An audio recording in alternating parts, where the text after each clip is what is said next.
Okay, so bago tayo puri sa Panginoon, tawagin po natin ating kapatid na si Kuya Jeff Rizalde para po sa kanyang Bible exhortation. Amen!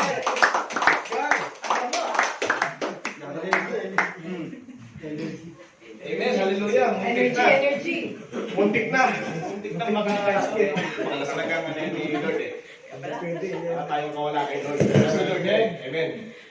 So, ako nga po pala ang inyong brother Jeffrey Isarda na maghayag ng maiksing Bible exhort. So, samahan niyo muna ako sa panalangin. Lord, maraming salamat po Lord at ngayong araw muli ako ay iyong dinala sa harapan ng aking mga kapatid Lord God upang ihayag sa kanila Lord ang inyong maiksing salita Lord God. Lord, nawa ay maunawaan nila ito Lord God at ako po ay inyong pakalinisin Lord God. Ang unang karumuhan sa akin Lord God ay tanggap niyo po Lord. Bumalik niyo po sa akin Lord God. Kayo po ang humarap dito Lord God. Gamitin niyo lamang po ako Lord God. Lord, maraming salamat po. Ito po ang aking panalangin. In Jesus' name, amen. Amen. Hallelujah. Ako nawala yung kanta ko Bayahin ka rin, no? Bayahin ka rin. So, ang aking exhort nga pala ay galing sa Luke 14:11. Sabi dito ay, for whosoever exalt himself shall be abased, and he that humbled himself shall be exalted. Sa Tagalog, kasi mahirap yung English, Tagalogin natin.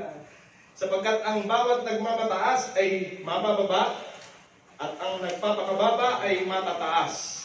Amen. Amen. So ano yung unang mapapansin natin dito sa verse na to? Mataas. Mataas? Ang headline? Uy, ikaw ang sabi. Yung, di ba, dito sa verse na to, ang mapapansin natin yung pagiging, ang tinuro dito yung humble, no? Humbleness. Pride. Humble. So, ano ba ang humble? Sabi, ang dito, humble, yung mapagpakumbaba. Having or showing a modest or low estimate of one's importance. Sa pangalawa, of low social, administrative, or political rank. So, ano naman yung magiging meaning ng humble person? Sabi naman dito sa ating Tito Google, a humble person is not proud and does not believe that they are better than other people. Yes. So, di ba, napakaganda ng pagiging humble. Ano naman ang kabaliktaran ng humble? Hambog, yun. Hambog. Hambog, proud, overbearing, noble. Noble. Noble. So, ayun, mataas. Kaya naano ko tong tong verse na to kasi lahat naman tayo may Facebook, di ba? Minsan sa Facebook may mga mabubuti rin tayong napapanood, di ba?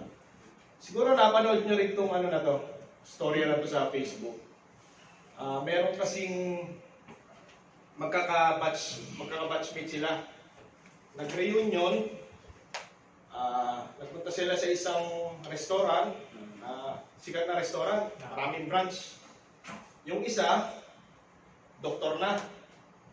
Yung isa naman, abogado. May kasama ko siyang girlfriend, napaganda. So, tapos ang nag-invite sa kanila yung manager ng restaurant. So ngayon, dumating na yung abogado, tsaka yung doktor. Maganda ng mga pananamit nila. Siyempre, abogado, tsaka doktor. Yung mga sasakyan. Tapos, nakita nila yung manager. Di siyempre, ganyan, yabangan, hambugan. So, basta na, ganyan. Ito, doktor na. Ito, abogado. May maraming girlfriend. Ganyan. Ako si isa, ikaw, ganda ng mo, ng restaurant. So, talagang puro success ang nila. Tapos, yung isang kapats nila, dumating na rin. Simpleng-simple lang. Naka-short, naka-t-shirt lang. Tapos, di usap-usap na naman sila. Napansin nila, uy, kumusta na? Ba't ganyan itsura mo? Siguro, hindi ka nakatapos ng pag-aaral. Siguro yung magulang mo na ubusan ng pera, ganyan. Ano na ang buhay mo ngayon, ganyan. Eh kaso yung tao na yun, tahimik lang. Nakaupo lang siya, parang nilalait-lait siya. Kasi puro may mga pinag-aralan yung ano niya, no? Mga dati niyang kabats niya. So, ganyan. Hindi, kinamusta niya yung isa na naman. Nagyabang na naman, eto, doktor ako, ganyan. Yung isa, eto, abogado ako, girlfriend, ganyan. Ganyan na ano, di ba? Sinasabi. Tapos yung babae, parang pinitirahan lang naman siya. Banggit pa, bili mo ko ng bag, ha? Gano'n naman, mamahaling. Ang problema, di kayo. Abogado ako, ganyan. Tapos, ikaw, ba't ganyan yung tsura mo? Talagang mukhang ano, naghihirap siguro buhay mo. Tapos nakita nila yung isang babae na, sabi nila ano ro yun, kumbaga, crush nung ano, campus yata nila. Campus, no? Kasi napaganda rin ng babae na yun. Tapos yung isang doktor, parang nabasted yata ng babae na yun. Di ganun-ganun, sabi niya, ngayon, doktor na ako. Di parang wala na sa kanya yun. Baka makuha niya uli.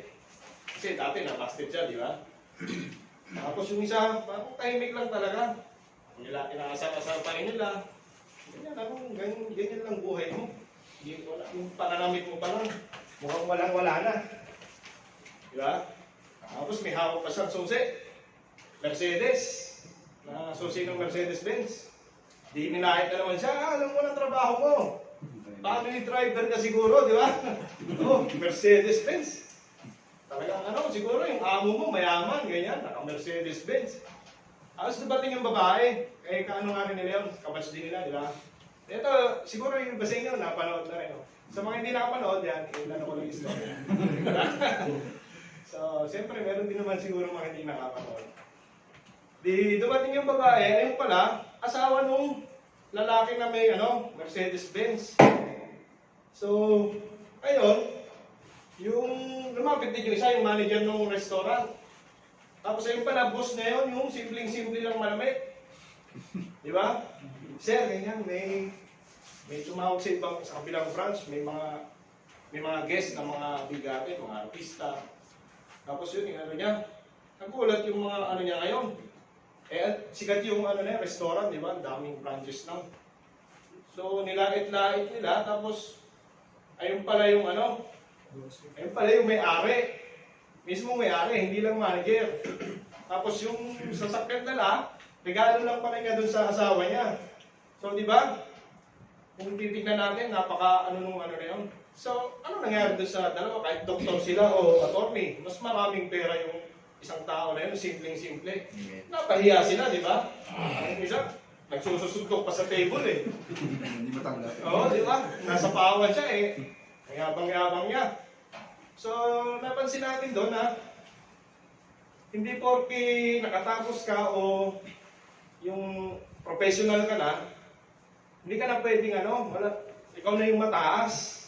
Di ba? Hindi rin pala maganda yung gano'n na may masyado kang mayabang, hambog. Diba? Magdadala rin sa'yo sa kapahamakan yan eh. So, sa being humble, sabi nga dito ng Lord, di ba? Kung sino yung nagpapakababa, siya yung itataas. Kung sino yung nagpapakataas, siya yung ibababa. So, napansin natin yung kahit yung doktor, parang binaba siya, di ba? Yung ego niya, bumaba talaga. Yan yung una eh. So, ayun nga, isa rin sa makikita natin sa verse na yung pinag-aralan natin dati sa mga Bible study, yung kung matatandaan nyo, yung the Pharisee and the tax collector, di ba? Ganun din yun. Sa pag-pray nila, ibang-iba. Yung Phariseo, kung mag-pray, talagang itinataas niya yung sarili niya. Lord, buti hindi ako kagaya na itong tax collector na ito na makasalanan. Di ba? Eh yung tax collector, nagpakababa rin talaga siya na nagpakababa. Humingi siya ng kapatawaran sa Panginoon. Tapos yung Pariseo, puro pagkataas sa sarili niya. Lord, ganyan, lagi akong sumusunod sa mga mo. Ganyan. Pinipraise niya talaga yung sarili niya. Samantalang yung tax collector, dinataon niya maigi, hingi siya ng tawad sa Panginoon. So, pagdating sa uli, so talaga yung inano ng Lord, sa yung Done. pinalugdan ng Panginoon, no? Amen. Yung prayer niya. So, ayun, meron nga akong isang quotes na natutunan dun sa, napanood ko na yun sa Facebook. Sabi nga dun sa quotes, work hard in silence, let success be your noise. So, napakagandang quote din, di ba? Amen. So, work hard there. Munang, kung success ka na, huwag mo nang ano ba, hayaan mo yung pagiging successful ay magpakilala sa'yo, hindi yung iaangat mo yung sarili mo na ganyan ako, magaling ako, di ba? So, humble yourself and see what God will do. Amen. Amen. Yes. Ayun lang po, Lord. Mga kapatid, maraming salamat. Sa inyo sa pagwawakas na panalangin ng aking Bible lesson. Lord, maraming salamat po, Lord God. Nawa po, Lord, ay may mga natutunan, Lord, ang aking mga kapatid sa iyong maiksing salita, Lord God. Nawa, Lord, ay isa puso nila ito, Lord God, sa buhay nila, ang pagiging makababa, Lord God. Na nawa ay maiwasan nila, Lord God, ang pagiging mapagmataas. Pagkat, Lord God, ikaw lamang po ang mataas sa buong mundo, Lord God. Wala na pong hihigit pa sa iyong kataasan, Lord God. Kaya kami po, Lord God, ay dapat lamang po na lumod sa iyo, Lord God, magpakababa. Pagkat kayo lamang po ang aming itataas, Lord God. Yes, Lord, maraming salamat po. Ito po ang aking panalangin. In Jesus' name, Amen. Amen.